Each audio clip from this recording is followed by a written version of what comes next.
ಲೋಕಸಭೆಯಲ್ಲಿ ವಕ್ಫ್ ತಿದ್ದುಪಡಿ ಮಸೂದೆ ಮಂಡನೆಯಾಗಿದೆ. ಕೇಂದ್ರ ಸಂಸದೀಯ ವ್ಯವಹಾರ ಸಚಿವರು ಮಸೂದೆಯನ್ನು ಮಂಡಿಸಿದ್ದಾರೆ.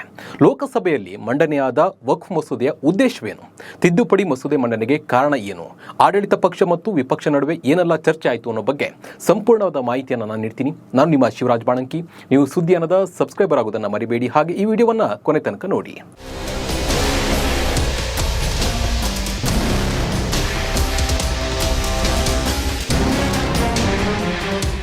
ಪ್ರತಿಪಕ್ಷಗಳ ಭಾರೀ ಗದ್ದಲ ಆಕ್ಷೇಪದ ನಡುವೆಯೂ ಕೇಂದ್ರ ಸಂಸದೀಯ ವ್ಯವಹಾರಗಳ ಸಚಿವ ಕಿರಣ್ ರಿಜಿಜು ಲೋಕಸಭೆಯಲ್ಲಿ ವಕ್ಫ್ ತಿದ್ದುಪಡಿ ಮಸೂದೆ ಮಂಡಿಸಿದರು.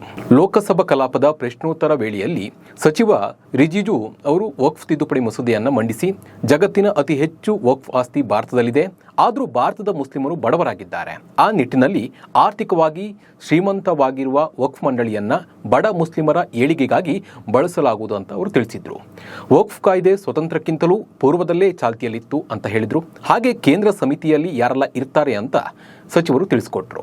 95 में ऐसा नहीं था, आपने 13 में बदलाव किया, उसको हमने फिर से 1995 का प्रावधान को फिर से रिवाइव करते हुए ये हमने जोड़ा है कि वक्फ वही क्रिएट कर सकता है जो मिनिमम 5 साल इस्लाम को प्रैक्टिस करता है. बहुत साफ साफ शब्दों में प्रावधान रखा है. सर, जो वक्फ बोर्ड बने हैं हम उसको बहुत ही सेकुलर इंक्लूसिव बनाना चाहते हैं. आपका पुराना प्रावधान को हटा करके अब हमने कहा है कि वक्फ बोर्ड में शिया भी रहेंगे, सुन्नी भी रहेंगे, बोहरास भी रहेंगे, आगा कानिक्स भी रहेंगे, मुसलमानों में जो बैकवर्ड है, पिछड़े लोग हैं वो भी रहेंगे, और साथ साथ में महिला भी रहेंगे और एक्सपर्ट नॉन मुस्लिम भी रहने का प्रावधान रखा गया है. तो मैं सेंट्रल वक्फ काउंसिल का चेयरमैन होता है, तो मेरे होने के बावजूद उसके बाद टोटल 4 नॉन मुस्लिम हो सकता है वक्फ बोर्ड वक्फ काउंसिल में मेंबर, और उसमें मैक्सिमम 4 नॉन मुस्लिम के साथ साथ में 2 महिला कंपल्सरी है. 2 महिला होना ही चाहिए. ಲೋಕಸಭೆಯಲ್ಲಿ ಮಾತನಾಡಿದ ಅಮಿತ್ ಶಾ, ನಾವು ಕಾಂಗ್ರೆಸ್ನಂತ ಸಮಿತಿಯನ್ನ ಹೊಂದಿಲ್ಲ, ನಮ್ಮ ಬಳಿ ಬುದ್ಧಿ ಉಪಯೋಗಿಸುವ ಪ್ರಜಾಸತ್ತಾತ್ಮಕ ಸಮಿತಿ ಇದೆ ಅಂತ ಹೇಳಿ ಅವರು ಹೇಳಿದ್ರು. ಹಾಗೆ ಕಾಂಗ್ರೆಸ್ನ ಕಾಲೆಳೆದ್ರು. ನಮ್ಮ ಸಮಿತಿಗಳು ಚರ್ಚೆಗಳನ್ನು ನಡೆಸ್ತವೆ, ಆ ಚರ್ಚೆಗಳ ಆಧಾರದಲ್ಲಿ ಕೆಲಸ ಮಾಡ್ತವೆ ಹಾಗೂ ಬದಲಾವಣೆಗಳನ್ನು ತರ್ತವೆ. ಸಮಿತಿ ಶಿಫಾರಸು ಮಾಡಿರುವ ಬದಲಾವಣೆಗಳನ್ನ ಒಪ್ಪೋದಿಲ್ಲವೆಂದರೆ ಆ ಸಮಿತಿಗೆ ಅರ್ಥವೇನಿದೆ ಅಂತ ಹೇಳಿ ಅಮಿತ್ ಶಾ ಪ್ರಶ್ನೆ ಮಾಡಿದ್ರು.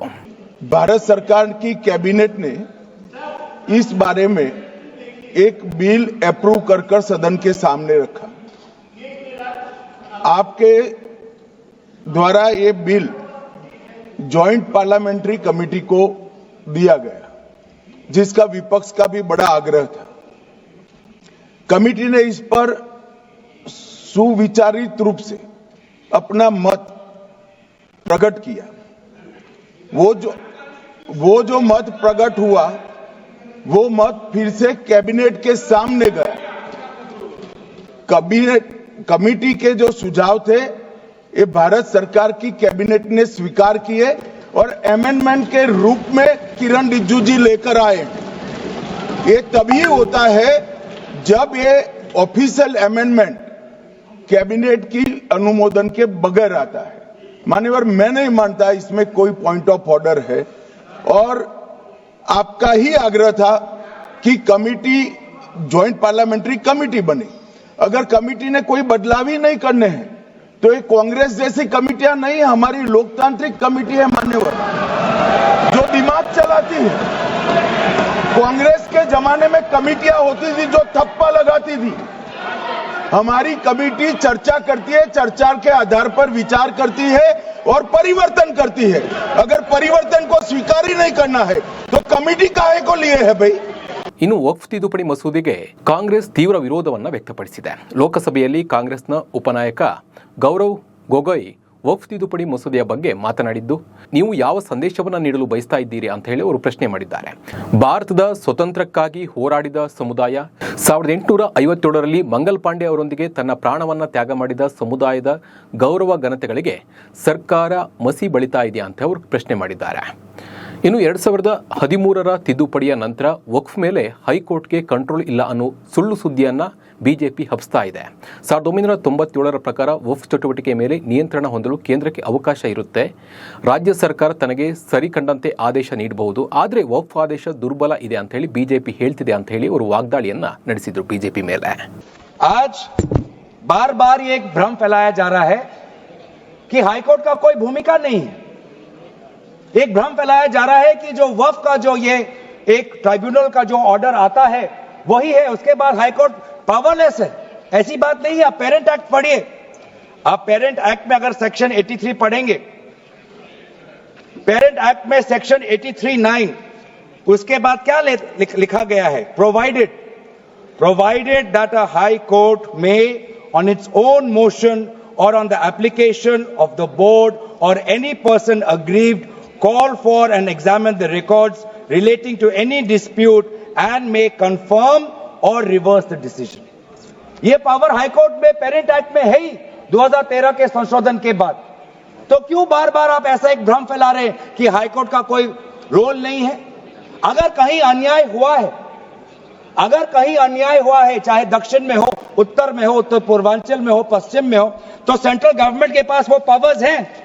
सेंट्रल गवर्नमेंट के पास under section 97 of the parent act आपके पास पावर है कि कहीं अगर नाइंसाफी हो तो वो आपके पास सेक्शन 97 के द्वारा आप स्टेट बोर्ड को आप डायरेक्शन दे सकते हो. मैं पढ़ूं 97. ರಾತ್ರೋರಾತ್ರಿ ಇನ್ನೂ ವಕ್ಫ್ ಆಸ್ತಿ ಘೋಷಣೆ ಸಾಧ್ಯವಿಲ್ಲ.